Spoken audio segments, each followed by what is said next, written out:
Hi guys! Welcome back to my channel! Thank you po sa lahat ng subscriber. Umabot na po tayo ng 100 million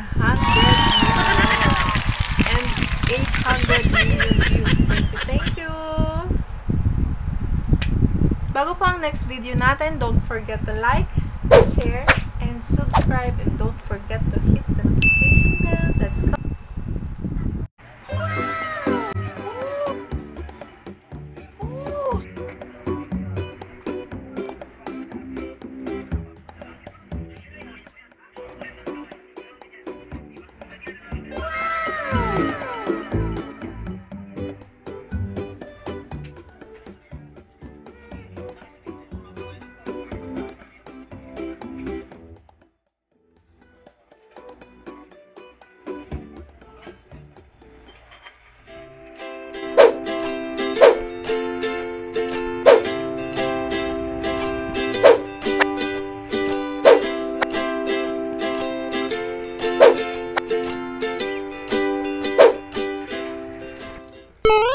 Lalagay na natin ang ating gata.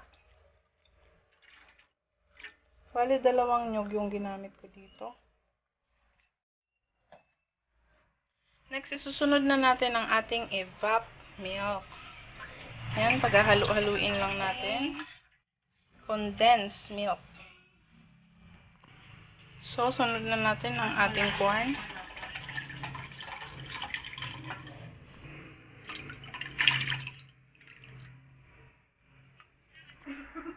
So, i-dissolve natin dito yung cornstarch para hindi siya mamuo-muo.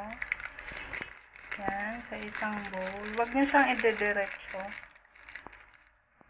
Yan, lagay na natin ang ating cornstarch.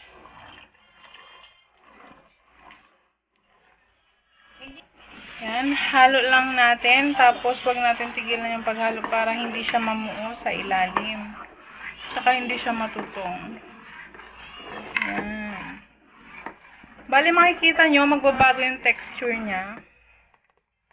Ayan.